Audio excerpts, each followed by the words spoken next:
Hi, this is Noah Schechter, writer of episode 713, Newton Purcell. You're listening to the Blacklist Exposed on Golden Spiral Media.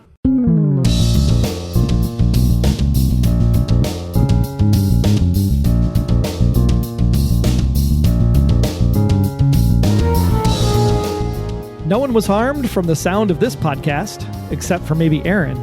Welcome back to the award-winning The Blacklist Exposed podcast. I'm Agent Troy Heinrichs. And I'm Agent Aaron Peterson, and I would do just about anything to be able to mute you on command. Double tap. That's a fact. All right, thanks for joining us yet again. Number 144 in the Blacklist, Newton Purcell, written by Noah Schechter and directed by Michael Caracciola. Did I get it right? Not even close. Caracciola? There you go. Tomato. All right, show notes and other intel for this episode of The Blacklist Exposed can be found at theblacklistexposed.com. By the way, I love this episode. This episode is probably one of my favorites. It's really fun. Really classic Blacklist in this week. But first, if you were new to the podcast or coming back after the hiatus, welcome. Glad you're here. First, we go over kind of the results of our profiling question from the week before. Then we break it down with this week's case profile. We get some wise stories from Red before hearing from all of you during Special Agent Intel. We also had a little fun last week, and we're keeping that going this week as well. I had a stay-at-home watch party. John Bogenkamp stopped by last week, as did Lucas Ryder, and Elodie Radcliffe was there for a bit, as well as Dr. Maynard from a few seasons ago. That's played by Kevin Wiseman from Alias Days, played Marshall. Also Sam Christopher from the Writers Room at Blacklist Room on Twitter. So lots of great people came out to the watch party. We did it again this week. So if you're over on the YouTube channel or haven't checked out the YouTube channel, make sure you go over there and you can see Noah Schechter was stopping by. Clark Middleton is supposed to be stopping by. So definitely check that out and we'll have some fun. It's going to be a good time. The eye of the tiger, baby. Eye of the tiger. This episode is so good. Hey, yo, Glenn, you did a great job there. It was a great job, Glenn. Aaron does a stellar Stallone impression. Spot He's going to do the on. whole podcast as Stallone. Hey, yo, what's our profiling question of the week? Yeah. The profiling question was, would Red have left had Cassandra not blocked him from going? It didn't sound like English. Basically, would he actually have gone with Cassandra to wherever they were going? Oh, yeah. Okay. All right. I can't do the whole show. Like, It's never going to end. I would have gone. Yeah. Julie Richardson. Yeah, I would have went. Definitely. Well, surprisingly, it was 60-40. 60-40 were the results that they actually thought Red would leave and go with Cassandra. I was shocked, to be quite honest. Really? Shocked. Have they watched the show? Because that would mean that there's no... Well, I guess he could go for a couple episodes or something and just do stuff while he's gone, right? I guess. Sure. Or, yeah, he Sure. goes with Cassandra and then he does his own standalone episodes of like, here's the last time I was in France and what actually happened. And I'm going to go visit that buddy again. You know what? That episode proved that... I mean, I don't want to say it, but if the show were to go past an 8th season, you could still wrap up the mythology in season 9, provided Red doesn't die at the end of the show. You could wrap up the mythology in season 8, and then season 9 could be Red and his adventures.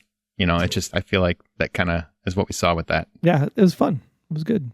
But that's 60-40. I was shocked. I really thought that people would pick, no, Red's always going to stay with Liz. What are you talking about? At some point, he's going to leave, right? At some point, he has to go somewhere. I guess. Back to the shadows, but he's still watching over her the whole time. I mean, anybody that's got kids or grandkids know it. Someday you need a break. Or whatever they are, their relationship is. At some point, you need a break. 3 weeks in the Illinois area. So, yeah, I definitely need a break at this point. Oh, man. You just don't even start. I'm putting it on record. My wife is going to kill me. Like, I'm letting everyone know. I even put it on Facebook. Like, if anybody's checking, this is where she started planning. Just to let people know. It's coming. I'm going to miss you all, but it's going to happen. Well, what's our question for next week, Aaron? Oh, what does Liz want from Ilya? What's she want? I mean, I got another question I'm going to ask a little later in the show, but our profiling question is, what does Liz want from Ilya? All right. Well, we'll have to find out as we progress on. But before Glenn wants another foot rub, let's go ahead and get into this week's case profile.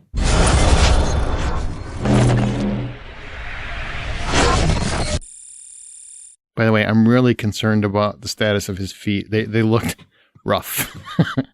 They needed a buffer for sure. All right. Well, it seems only fitting that given all the work from home technology in place currently, that we get an episode about how the hum of our data kills people.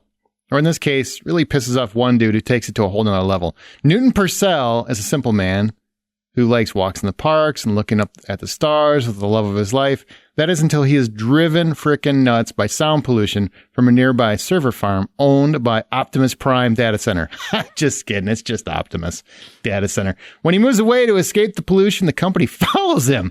They follow him and they set up shop in his new hometown, and the city council allows it to happen, even though a more thorough study was called for on the sound pollution issue by the city council. So they did it anyway, because that's how commerce works. We're going to do what is not best for you. And Optimus clearly followed him there, because that's what happens when you're a crazy person. You assume that they followed him there. I mean, I get it. I mean, no matter where he would have went, there would have been a server farm somewhere nearby, but within a mile of his house is pretty brutal. I think that feels like stalking. Amazon warehouse literally opening up blocks from my house. It's like, didn't they just open one up the other way, 5 blocks from my house? It's a Dirty John level stalk right there. Right. Elsewhere, Red is looking to score some cold, hard cash by dealing in radioactive metals built into the auto parts of trucks. Glenn messes up that transaction, and then he has to rise to the challenge, be the eye of the tiger, be the last known survivor in a touch a truck contest, which is not as dirty as it could be, in order to prove his worth to Red. But is it really Liz we are most interested in, as she is back on the hunt for answers and hires a weird PI that's it's just like, they have licenses and stuff. You don't have to meet in the back of alleys where you dump whatever. But she meets this PI to track down one Ilya Koslov. Oh, and Aram was lied to and played by Elodie for $10 million. God, I can't wait to come back to that. $10 million. We'll come back to the character portion. Let's talk about the actual crux of the episode. That's Optimus Data and Newton Purcell, which I want to say, probably my favorite Blacklister in a very long time. Yeah, it was the off the beaten path, something that you wouldn't really think about. I want to know if the sound waves thing actually works without the water tank, or is the water tank really part of the enhancement of the effect? Like the reverberation, and just maybe that's what it is? Yeah, because is it the sound that's really killing them, or is it the water pulsating that actually causes the issue? That's something that I'd love to know about. But the concept of at first I was like, oh, this guy, we're going to have a hearing impaired episode. This is really cool. We're going to get some diversity and some, yeah. And then all of a sudden, no, his hearing aids actually block out the sound. And I'm like, where have these been my whole life? Because those are exactly what I need. Whenever he would do that, where he would just tap it, real quick and just change the levels that he could hear. Especially when we started, where he goes and he blows up that Optimus location and kills that poor guy. But I guess he worked there, so he's culpable. When he started doing it, I'm like, all right, what direction are we going? And as it built on, and you realize that he's utilizing this so he can do irreparable damage to people through sound waves. I thought that was just fantastic. Like, that's a really smart idea. I don't have any idea if it's possible, but I know that they can do torture through sound. So, I mean, the idea of killing someone doesn't surprise me. And I love the concept. I just thought it was really cool and exciting and great performance. Just a beautiful performance. It was very layered. There's a lot of moments where I really like the guy, and then he's a wackadoo the next moment. It's very similar to what we see in other Blacklisters as we go along. Like, whatever happened to them in their past ends up being the thing that they end up using as the motive of killing, right? Like the one guy where he was, taken apart by his mom, and then he's like, go ahead and kidnapping people and doing to them what his mom did what he's doing to other people, what his mom was doing to him. Like, I like that concept because it just shows you like how messed up we'll call him serial killer could be, just from simple events that happen in their life that can twist people on a dime like that. Well, and because he's hearing it constantly. Yeah. Like, constantly he's hearing it. Kind of like husbands nagging when they're working from home. And the wife hears it constantly, and they slowly start plotting your husband's demise. Kind of like that. So I'm trying to ask for help. Whether you're not talking or not, it's just like you can still hear it. Yeah. So, I can feel the nag. I can feel it. It's coming. It's kind of like that low hum. Yeah. It's not tinnitus because it's not there all the time, but like sometimes you can tell like you get this high pitched frequency in your ear when an airplane flies overhead. I have that. I have that issue. So well, here's what I have, and the reason why it kind of spoke to me, and I'm sure many people will speak to them in different ways, but I live near electrical towers, and you can hear the hum off them. Sure. Yeah, I mean, no matter, you could be half a mile and you can still hear the hum off of them. And I live fairly close, so I hear the hum. Anytime I'm in my backyard, which I love to do, I can hear that hum. And the cancer coming into your brain. I have no doubt it's coming. Yeah, I have zero doubt I'm going to get cancer from those towers. Make sure to, that's probably what my wife will use. You know, she'll just say, oh, the cancer got him. I don't know. Anyway, so when you're sitting out back, and I love peace and quiet. It's just a favorite thing of mine. It's just quiet, calm. I'll sit on my deck and I'll still hear those towers humming. And there will be a point, if I'm out there for a couple hours, there is a point where I have to go inside because it's too distracting. Does it get too it's loud? Weird, but does it feel like it's louder as you sit out there? Yeah. I mean, because I'm just somebody who really enjoys quiet to decompress and kind of to clear my head. I just love quiet, and that's why I live where I live, where it's next to a field and it's very quiet. But that hum will eventually, it doesn't bother me for a while, but once I start noticing it, I can't make it stop. Like, I have to go inside to kind of break my mind of it. It's a weird thing. So I get where the guy's coming. I wouldn't go kill people. I would just move. But, I get where he's coming from. And it's weird. It's always the case on the show here where there's always an opposite take, because I'm the other way. We started working from home, and I've been so accustomed over 20 years to the corporate office with the white noise machine that the minute I sat up here in my office, I was like, it's so quiet. I'm going crazy. Because you could literally hear yourself think. So I had to go buy turn on a fan and find a white noise generator just because it was like, I couldn't do it. I needed the hum. This is why I go backpacking a couple times a year, is because it's not because I love living in the outdoors. I don't. I like modern technology, especially modern plumbing. It's just one of those things where to get away from all the noise. There's no social media, which I consider noise. I do consider that noise. For sure. There's no internet, which I consider noise. There's a lot of all the distractions and all the things that take up space in your mind aren't out there. So you get to just enjoy life and think and kind of be mentally free. That's what this guy can never have. Newton Purcell could never have that. I totally understand where he's coming from, minus the murder, death, kill part. Makes sense. What do you think about going after the city council members? Like, worth it? Or it's like he should really be going after Optimus directly, like the CEO and the president of Optimus, versus these poor little people that are just trying to make their town have money so that they can have a park down the street. Well, to me, I always find villains, especially conflicted villains. He wasn't an out and out villain. He was a guy who was, he was driven insane in a way, which I can respect, I guess.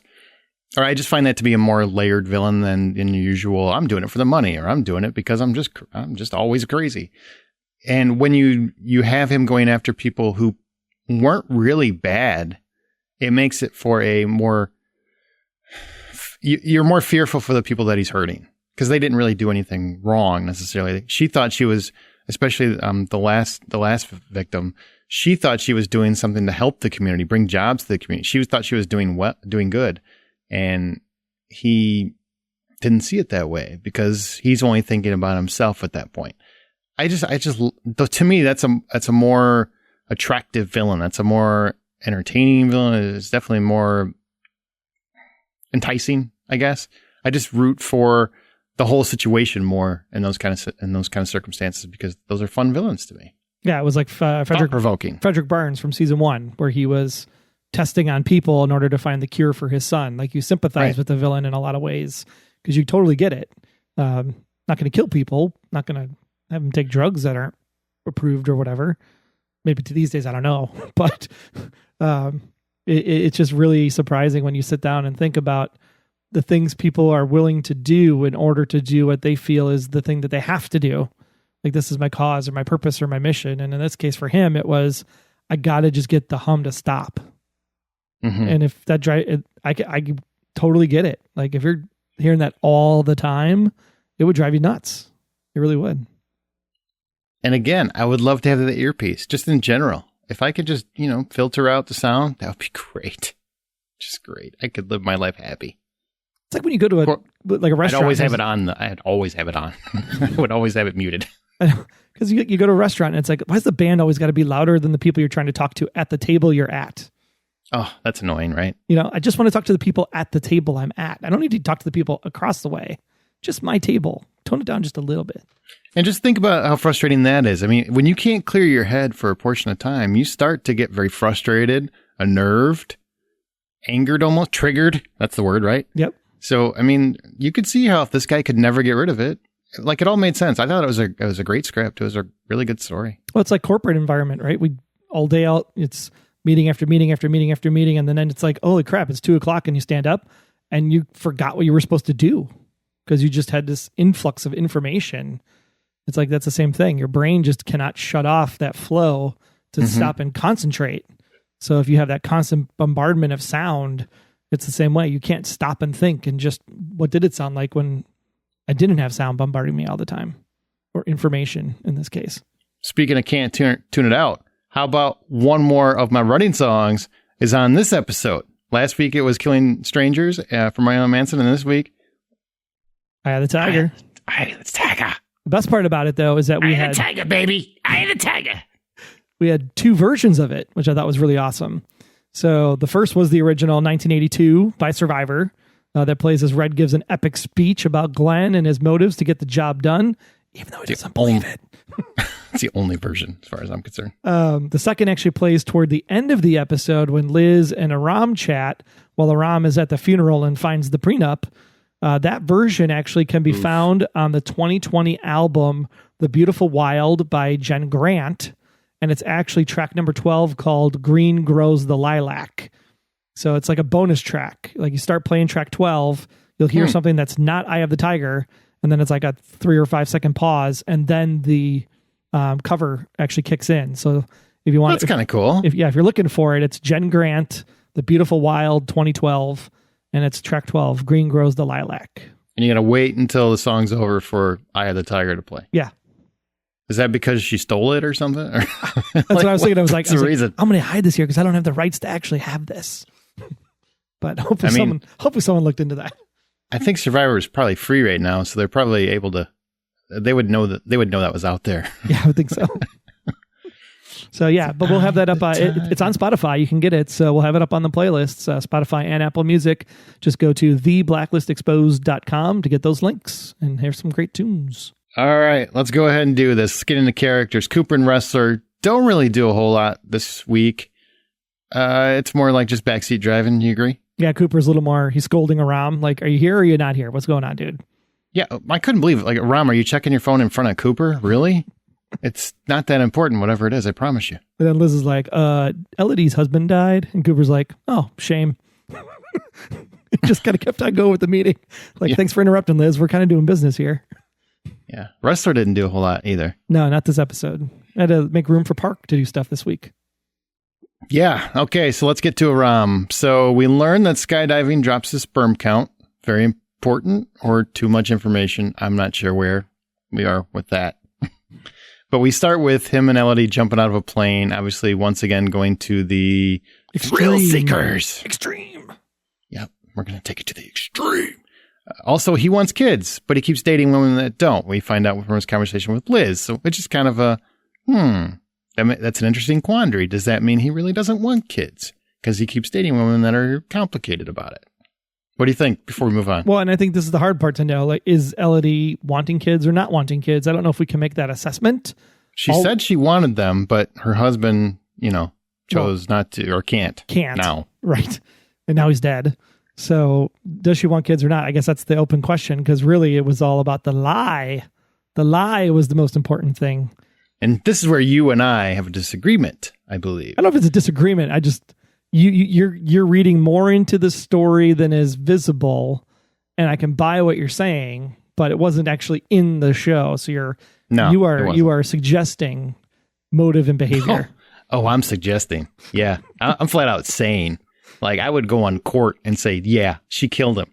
So here's what happened. Aram goes all in to find out if she was just waiting for her hubby to die to get $10 million, or if it was because of the right thing to do. And he has a conversation with her about her whole marriage and why she won't leave and da-da-da-da. And she flat out says, I'm not going to leave because it's not the right thing to do. He's incapacitated. Apparently, that's not the right thing to do, but humping in front of him while he's on a ventilator, that's cool. your moral standards are a little wavy, to say the least.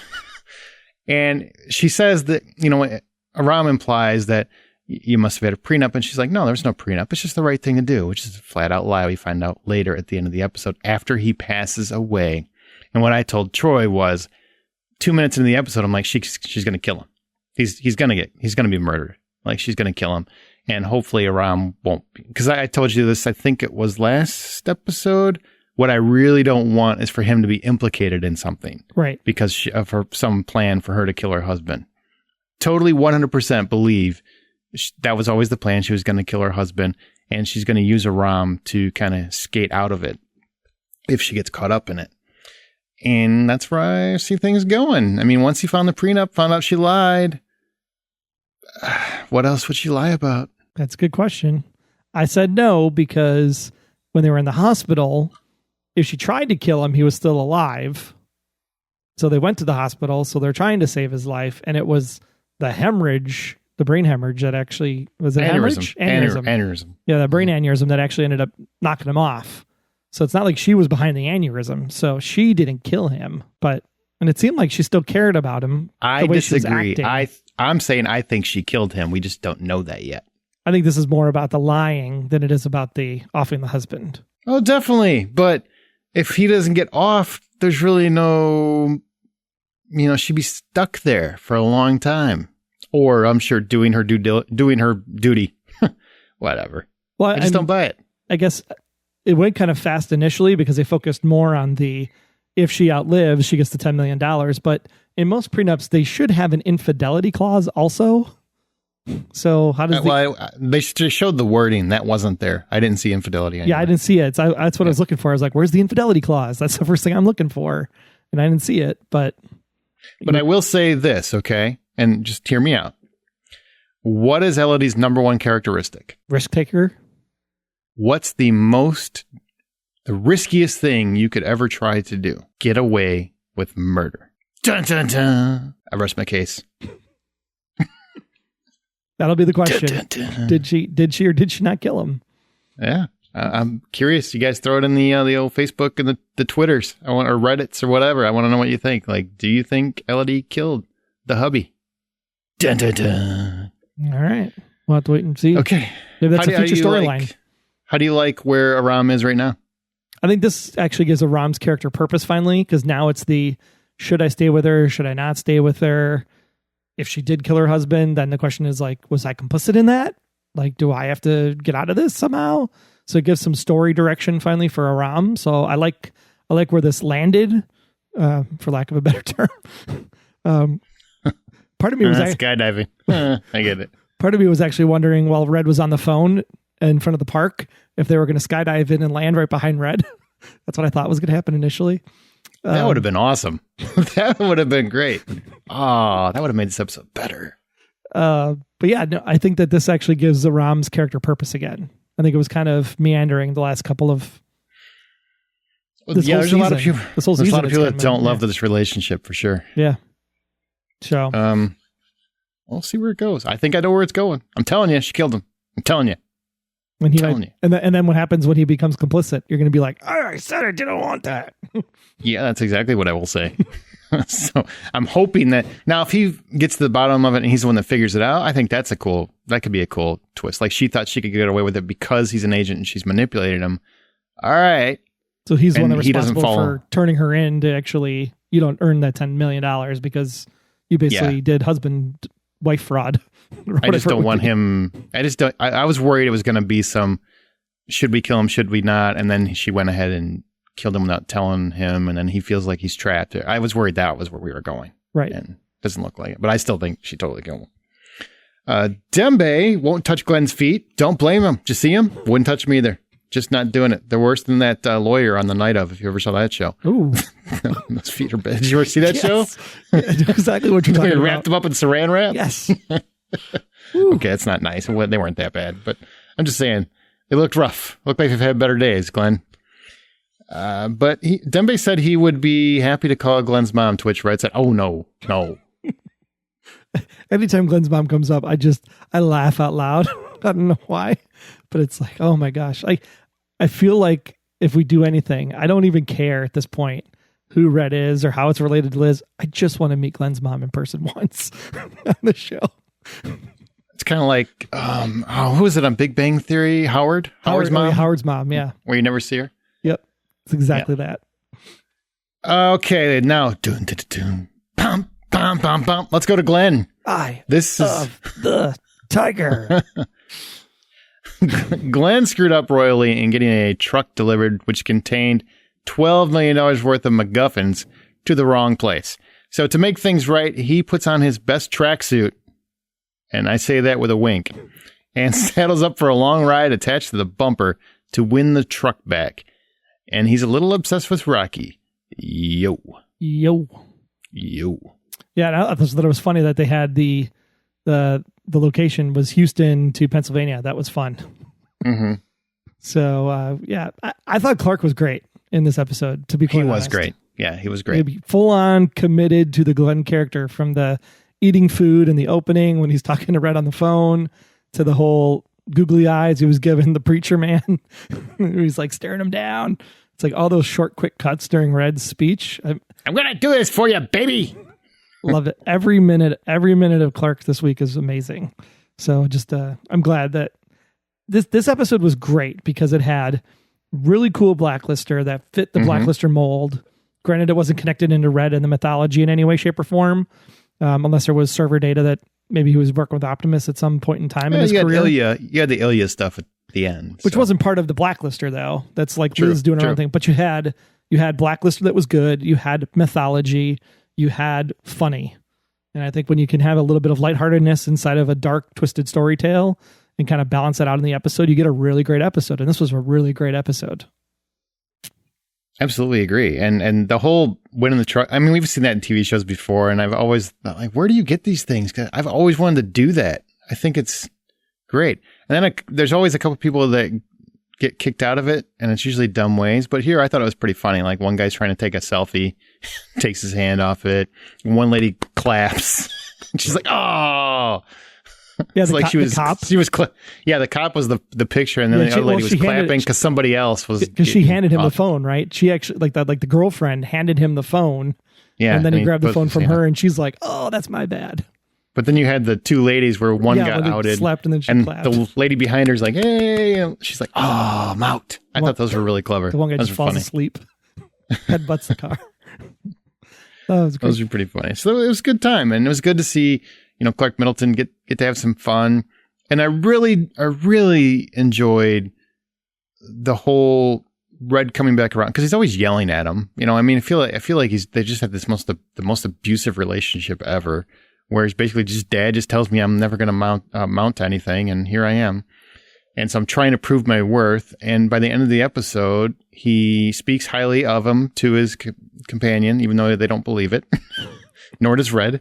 And they even get him the cars and thank you. And it's a very nice episode. And it's kind of a nice way to remind us that, you know what, he does like Glenn, even though he doesn't always like Glenn. Yeah, this was reminiscent of the season 5, Get the Plane with the elephants. Oh, and they have that barbecue or the campfire, and they're all sitting around having beers. Yeah, it feels like that. So, what do you think about radioactive materials as truck parts? I don't understand it, but it works. Sure. I mean, it's kind of funny so you let Glenn drive around with radioactive materials? Okay. Maybe he doesn't like Glenn so much. He's going to be glowing in that car. He should have got him a yellow one. And then the radioactive materials had a shorter half-life than what normal radioactive materials have. So I think maybe that's the whole urgency of like why they had to be there in 2 days, was because they still had to be radioactive to actually get scanned by the buyers. Who he said like, oh, I don't know who they are. They might be CIA. And it's like, the CIA would know who Red is. Like, that is a weird line. I didn't know if I bought that. Well, they would also know that Red could get them what they needed. It's true. It is true. I mean, I hate to break it to you, but the CIA does business with a lot of nefarious people. You got to get things done, Troy. I didn't tell anybody that you were working with them. Thank you. Let's move on to Red. And he needs that truck. It was supposed to go to Houston, but ended up in Scranton, PA. Since Robert, California left Dunler Mifflin and moved out of town, Glenn has to go get the truck and deliver it back to Red in 2 days. What we do get is we get Red trying to intervene and trying to help Glenn out. He actually attempts to talk the priest out of winning the truck, but we never actually know if he caved to Red's bribe or not, or if Glenn won straight out. What do you think? I think that I'm leaning, after the second watch, that I'm leaning that the Reverend never did actually tap out, that the sports car going to Glenn at the end of the episode was the same sports car that Red was going to give to the preacher. Yeah, that's what I'm thinking. But it is interesting that we don't actually get the answer. So you never really know if Glenn actually did succeed. Yeah. I mean, I'm going to go with you, because let's let Glenn have the win. He needed the win. Well, Glenn feels like he got the win. He's going to believe he got the win, and yeah, but I want him to. But to me, I'm a big don't ever let somebody win. They have to earn it. I would never ever let somebody win at anything, because to me it's like, beat me. That's all you got to do, just beat me or beat whoever. I mean, win fair. Don't just I wouldn't do it with my kids. I've never let my kids win a game just so they could, earn it. And to me, that's a very important thing. So then when you do win, you feel the accomplishment. And here you could see it in his eyes. And I'm just hoping that he won it fair, because I just would like to see that was genuine. Yeah, because I feel bad for him if it wasn't. I would. That's not a real win. Yeah, like why'd you do me like that, Red? Come on. But it was a very sweet moment. We talked about that. It was good. The sports car's amazing too. I'll take that ride. Outside of that, Red didn't really. I mean, he was really just dealing with Glenn's mess up most of the episode. We do get Park though. She encounters Newton in a basement and almost strangles him to death. And then Liz kind of confronts her about her issues and the line that it's fuzzy sometimes, but it's there. Is it, Liz? I mean, is it? Yeah, how many times have you done anything, Liz, that you... I mean, I believe you shot a dude with a flare gun and then had another guy choke on glass ice. Okay. Yeah. That was a fun conversation. It's kind of like being lectured by your uncle who just got out of prison about you stealing a Tonka truck. Right. It's like, slow down. Slow down. You don't get to lecture me today. I stole a $12 million truck. You're just stealing from the 5 and dime store down the street. Right. Ah, boy. But she also talked to her about whatever happened in Anchorage, which I know that episode's coming up. Is that next week? I don't know. The week after? I haven't seen anything about that. So this will be spoiler alert territory for me. No, I don't think it's spoiler alert. I just know that there's an episode. I read about it in Entertainment Weekly. That was coming up. So interesting. Well, interesting. I've learned this season not to get my hopes up. So if there's an Anchorage episode, then great. Yeah. We're not unless I read it wrong. We're not going to have another Kuwait incident. Let me tell you. How did you? So bitter. How did you feel about Park and her trying to strangle the dude? I kind of get where she was coming from, honestly. I'm glad that it actually went somewhere, that it wasn't just that one real crazy fight with Frankie, and that we kind of came back to this issue so that it's not a hanging Chad that just sits out there. And the fact that she did it so that Liz could actually see it actually gives the story a little bit more oomph, so that there's a character that's kind of holding her accountable now to either get fixed or at least give us more information about it until either Park explodes herself or maybe she resolves it. Who knows? So, but I love that we're moving the story forward, because otherwise it's like, why do we replace Park on the task force to begin with? That's kind of where I was feeling over the last couple of weeks. I feel like her crazy face was maybe just a little too crazy. More crazy than the blood coming off of her face when she was beating up Frankie. No, I love that. That was a great scene. This was a little too great. Like she just had a very cartoony face when she was doing it, and it was kind of intense and also kind of funny. Oh, just me. I also loved the concept how she was in her own mind, in that moment that she had to. I really like her too. By the way, she's a good actress. Like she tuned out Liz, couldn't hear Liz saying stop, stop, stop. So it tied into the sound play a little bit in that regard. Like, what other environmental factors cause you to be able to hear or not hear what you want to hear or should hear? I thought that was kind of cool. Definitely. All right, last character. We are moving at a clip, moving at a good pace. Liz worries about Aram and how he thinks too much. I would agree with that. Although I would say, in terms of Elodie, think a little more. He's going to think a lot more now. Even more. Think a lot more. Like this is Dumpsville. Welcome to Dumpsville. We're done. That's what this should be. Welcome to Dumpsville. Yeah. But she hasn't lied to him in the past. So this is like the first real big lie. Elodie to Aram. This is like the first time she's really lied to him, right? How the hell do I know? We've seen her like 20 minutes of screen time. I don't know how much she's lied to him. But she's very intense. I mean, when he first met her, did she deny things at that point? I don't remember if they owned up to what they did or not. I can't remember that episode. That was a while ago. She said she was going to stay with her husband until he passed away from the get-go. So that, so the reasons why, she murdered him. The reason, well, so says you, the reasons why she was staying in the relationship might not have been known initially, but she did say that she was going to stay with him no matter what. So until he died. At least that wasn't like a going back on what she said from the beginning. Until he was viciously murdered. Yep. Gonna keep pulling it out. Probably a little poison. Yeah. Oh, I don't know. What'd she pay off? That's what Aram should have done. Got out of it. Sorry. Sorry. She should pay off the doctor with the $10 million loan on the front end. Should have got out of there. Oh boy. All right. Let's move on. Liz, let's see. She's looking for someone, but we don't really know who she's looking for. We find out that she goes to, I guess, another guy at the bureau. Yeah, a friend of hers. Yeah, and then she ends up going to this mysterious PI that only meets in the backseat of cars in the middle of nowhere. Takes lots of cash. So Liz pulls out the old Tom's to go to box and talks to Agnes about always being ready.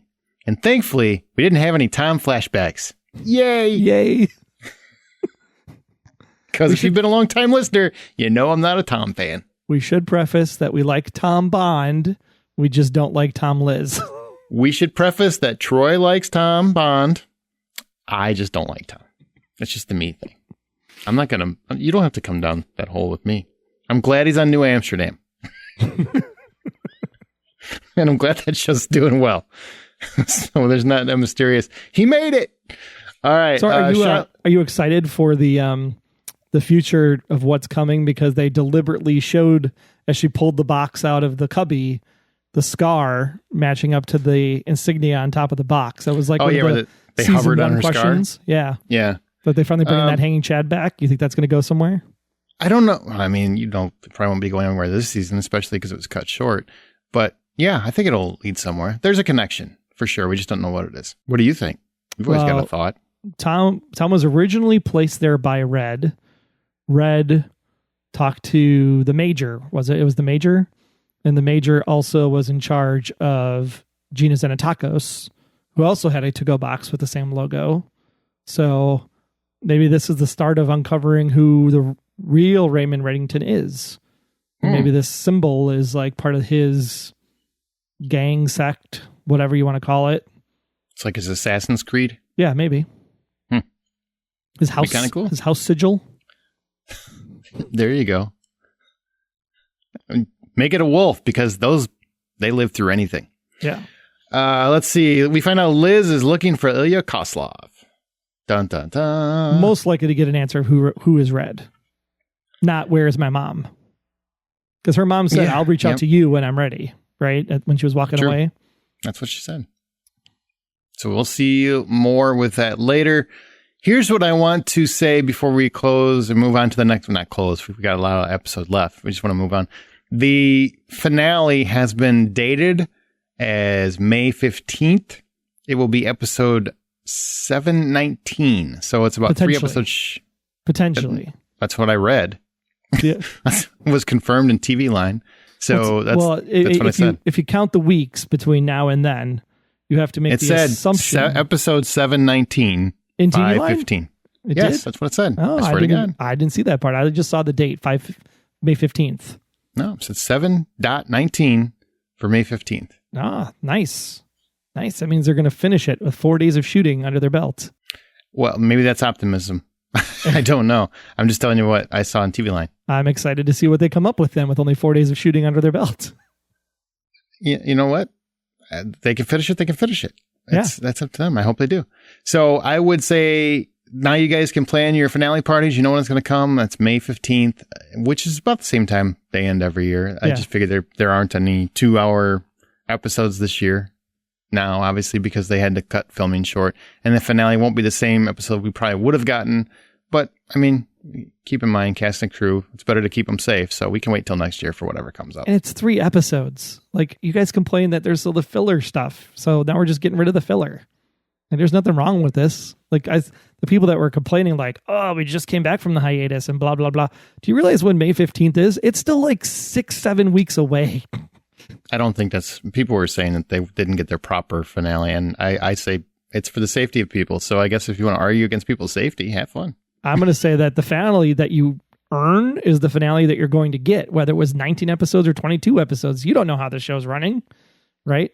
The finale is a finale. This is the finale you're getting at 7:19, and it'll be just as good as what we're going to get at 7:22. Now you sound like Red talking to Glenn. Just so you know. I'm just saying.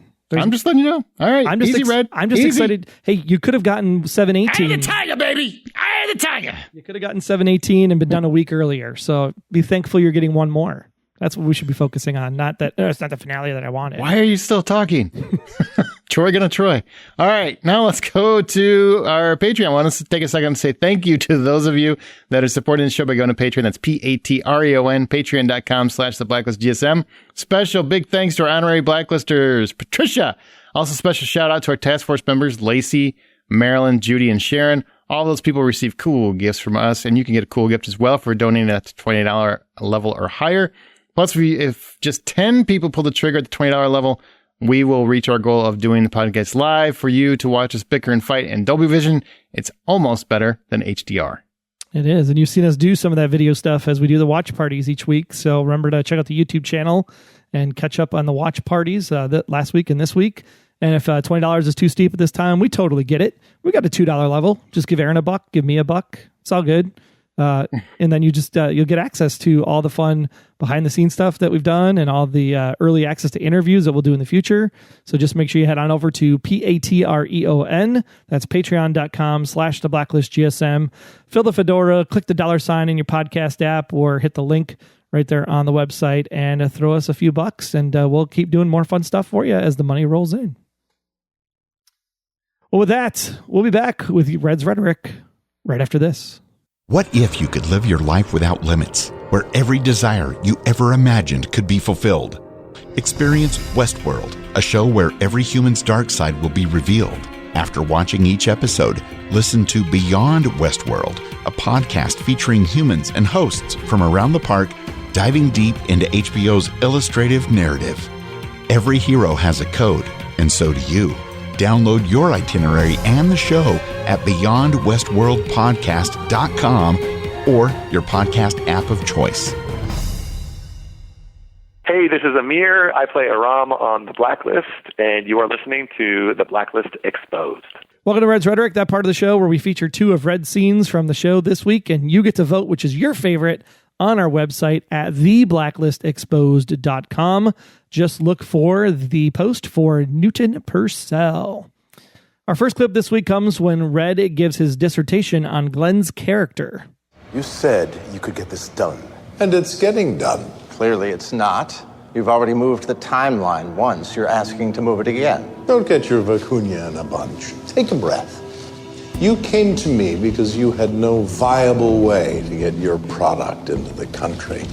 This pipeline we're testing, this concept of moving a single vehicle from the assembly line as a courier, it's new. And it's going to have unforeseen obstacles, which we obviously now have, which is why I asked for the extension. If that's a problem, we'll work around it. But rest assured, I have my top man on the job. Top man. My top man. A man I trust. A man with whom I share a history. A man with whom I'd go into battle shoulder to shoulder, anytime, anywhere, because his dedication knows no bounds. If there is a man who can get you your shipment on time, it's my guy Glenn. So you can doubt me, you can doubt my services, but do not doubt Glenn. Python! Our second clip comes when Red talks to the preacher in the restroom. Looking good out there, Father. A little too good, maybe. Excuse me? Well, you got the big fella. But the little guy, the sweatband, tracksuit, and terrible feet, who's he got? Doesn't seem like a fair fight, does it? The Lord works in mysterious ways. Yes, but there's nothing mysterious about the pain Glenn is in. Sciatica, herniated disc, hemorrhoids. But the real pain is the guy's a natural-born loser. He has never won anything, and he's got his heart set on that truck. You've won, what, twice? Well, you of all people would know. If he could come away a winner, it would be the answer to all his prayers. It's because I've won twice that I know salvation doesn't come with being the last man standing. It comes from doing your best, which I'm sure your friend will realize when he comes in second. Have you driven a Mercedes? How about a Mercedes? Surely you can find salvation in German engineering. Which is your favorite this week? If you are convinced that Red truly thinks Glenn has the stuff, vote #RedGlenn. Or if you prefer to leave the future in the Lord's hands, vote #RedCars.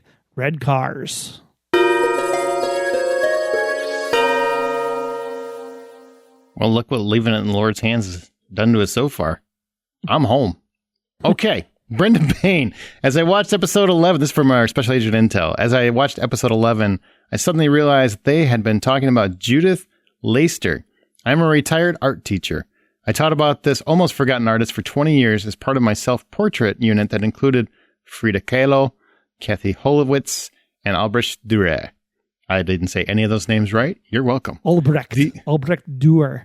Yeah, Albrecht. I like that one better. I've heard of no ways. The writers had ironically and purposely chosen Judith Leyster's painting for an episode about art forgery. Leyster had been completely forgotten for 200 years until the Louvre bought a painting by Frans Hals. In the process of authenticating the painting, it was discovered that the painter was a Dutch woman from the 17th century. They then discovered several of her artworks in an attic in the Netherlands. She was a master painter and had numerous male students of her own. Wow. If the painting had not been bought by the Louvre, Leyster's contribution to art history would have been lost. My students and I were convinced that Leyster was smiling in her self-portrait because she had finally been given the honor she deserved. Ah, that's cool. Cool history lesson. A strong female leader in the art community. It's very interesting that it was a female leader. Only if you're desperate for some weird connection, but go ahead. Judy Miller said, I think Red would have gone to Europe with Cassidy, which would have been some nice, fun episodes, but would have come back to Liz and the task force after a few months when learning of Liz in some other trouble. Also, I thought she looked a tad like season 7 Katerina, and I felt like Cassidy was definitely more into Red than he was into her. Really didn't see much passion in his part of the kisses, sad to say. What? Hang on. What? Yeah, no, it was there. He was all into it. I agree with Judy. I think that she was more into him than he was into her. Whatever. Well, obviously, because like he was more into Agnes, but he was into her. Right. And probably into her. I really loved Dembe's birthday party. Loved his conversation with Red explaining laughingly how he snuck and purchased it without Dembe even knowing. I'm also tired of Elodie. Aram needs to leave her before she gets him landed in jail. Preach! You brought up possibly of Red being Wrestler's dad. I've been waiting for a scene that brings up or answers how Red seemed to know that he and Don had the same blood type before he started the transfusion back in season 1. Even if Wrestler doesn't hear. I don't subscribe to that theory, so I'll let you speak to it. I think that would be too many extensions of things. Of Red being Wrestler's dad? Yeah, I just don't feel like it would work at all. In my opinion. Could be an uncle. Yeah, of Liz's. She also agrees that Liz and all of us at home deserve to know at some point how and why Red's connected to Liz and Dom. I always thought it would be great to have some or a lot of shows after the reveal showing Red's life before he turned himself into the FBI. Or after he's done with the FBI. Like we said. After he just moves with the task force and Liz has gone on to do her own thing. I don't know. I'm just saying that there are ways to do it if you want to. Solve the mythology in season 8, and then you get the whole like what happened in the missing 20 years in season 9. Sure. James Dean, question. Why do some fans have no idea who Red is? The show told us he's not Ilya. They went to school together. Common sense, Ilya didn't have the guts to go under the knife. They're both Russian. The most logical conclusion would be that Ilya is his brother, but the fans don't care who the character is. They care and love, cherish James Spader. It doesn't really matter who he is. I disagree. It matters. I want to know who he is. Ilya's brother.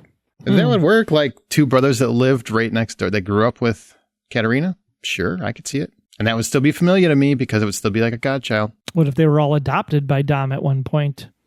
Oh, I think we had that possibility at one point, didn't we? Dom had to raise them all for some reason? Or he was raising them as trained little agents? Yep. It's very possible. Dorothea. Still be a familial bond. Familial. Not blood related, but still familial. Dorothea Carney said, I was rewatching the beginning of season 7 again, and the way Katerina refers to Dom and how he tried to kill her, and the way Dom interacts with her, and the way she looks at Red, I am not understanding how that wouldn't be the real Katerina, and why wouldn't Red know that she was fake? No one would recognize her. I'm not getting the logic behind the fake Katerina theory. Help, please. This is your pool. Because you still think it's the real Katerina? No, I didn't say that. I definitely can see that this is a decoy they could put out there, that Dom put out there to kind of get the heat off of his daughter. On the same token, I also see that it could be Katerina. So, I mean, it could go either way. I am not one of those people that I know because I don't know, and neither does anyone else other than the showrunners. I don't know, and so far, everything that we have thought happened, we've been pretty spot on for most of the show. Like, from get-go, we were like, imposter, definitely not Red, definitely not the father. So we were right on that one from like the jump.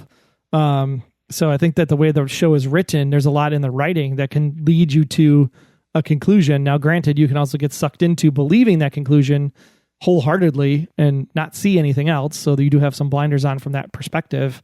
But so far from the things that we've seen in season 7 and the words we heard, especially the conversation between Dom and Ilya in the past of when Ilya's like, you want me to kill your daughter?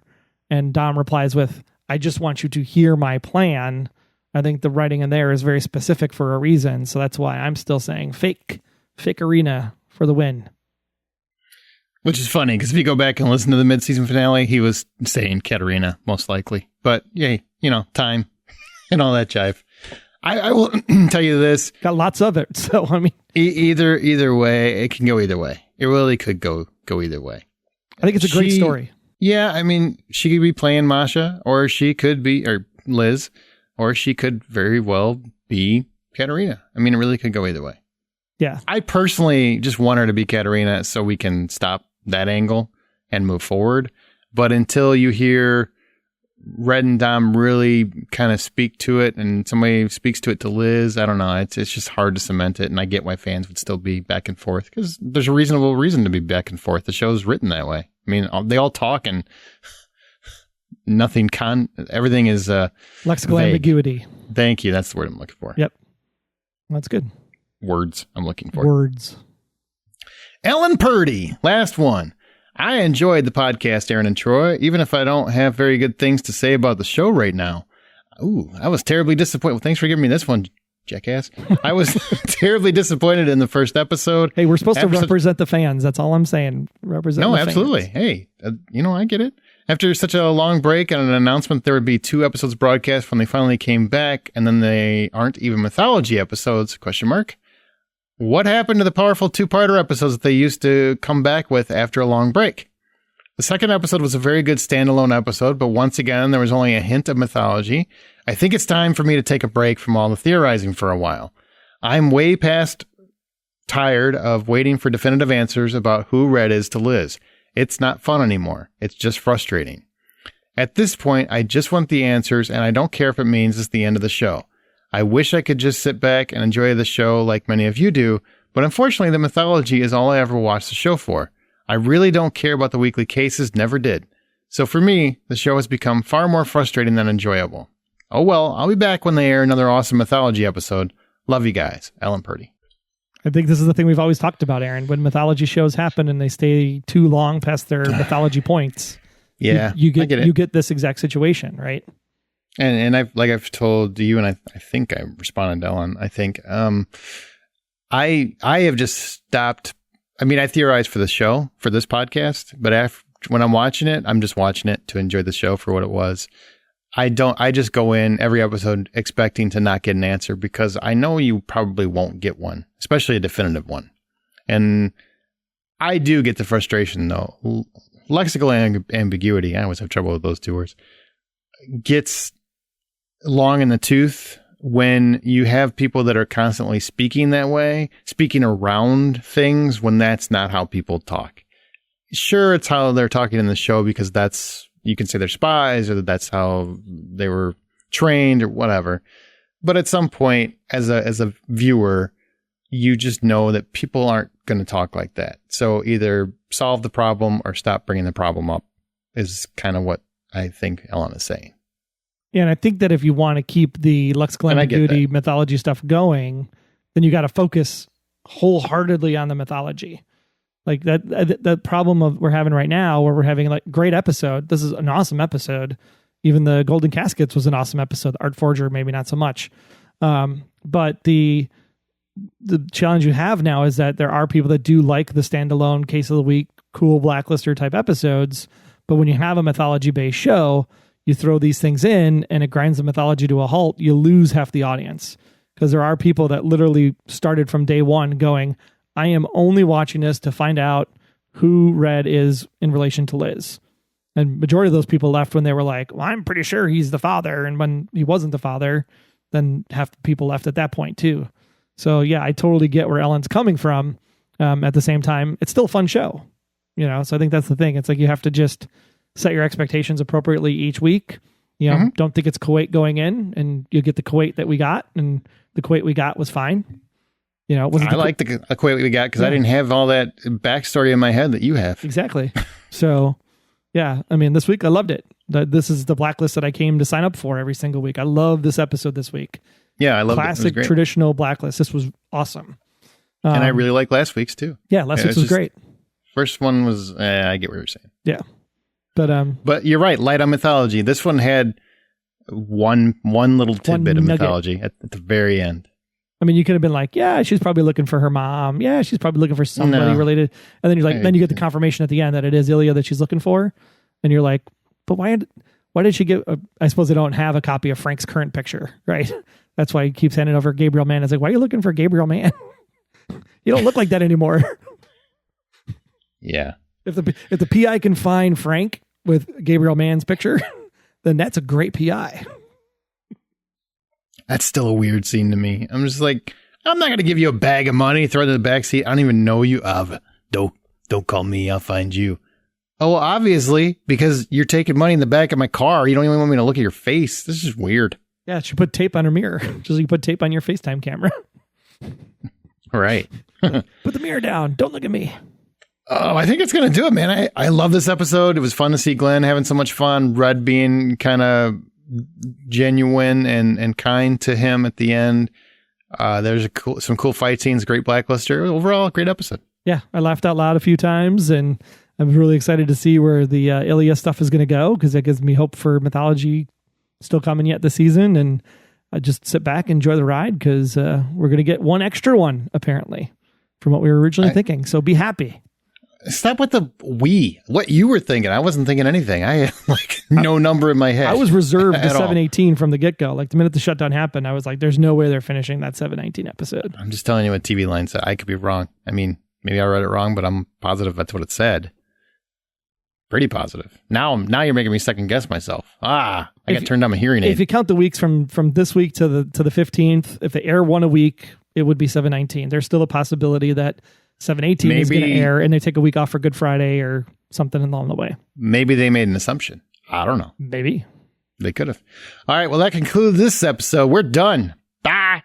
Well, be sure to listen to Beyond Westworld, though, because we do that podcast, too. So there's more stuff you could hear. Yeah. If you thought we go deep on this episode, whoa. We go real deep over there. Too deep. 6 seasons are on Netflix, and now is the time to recommend The Blacklist to your friend, your enemy, your frenemy, your neighbor. And when you do, please also recommend that they listen and subscribe to the Blacklist Exposed podcast. All the case files can be found at theblacklistexposed.com and everywhere great podcasts can be heard. For more great Aaron and Troy Hydrinks, follow us on your favorite social media outlet. I'm at Troy Heinrichs. He's at Aaron Smirks. And together we are at The Blacklist GSM. Talk about the show, the podcast, watch the the watch parties over there on the YouTube channel. Make sure you go subscribe over there and just talk about what your dream car might be if Fred handed you a car with a bow on it, like those Christmas commercials. Big thanks for listening. Don't forget to answer our profiling question. What does Liz want to know from Ilya? And also, bonus. Did Elodie kill her man? Team Troy, Team Aaron, classic Blacklist, exposed fight on Twitters. I'm pro Tiger King his ass. Shakiro Bastoned his ass. All right. It never take goes care, away. Guys. Take care. Yeah. Until next time, I'm Agent Troy Heinrichs. That's at Troy Heinrichs on Twitter. And if you want to learn more about me, just visit, about.me/Troy Heinrichs. And I'm Agent Aaron Peterson. You can hear me talking about movies and TV on the Hollywood Outsider podcast, as well as Remake This Movie Right. We are available at thehollywoodoutsiders.com or on Twitter at 5popcorn. Be sure to subscribe, download the app, submit your feedback, but most importantly, keep yourself off of the Blacklist.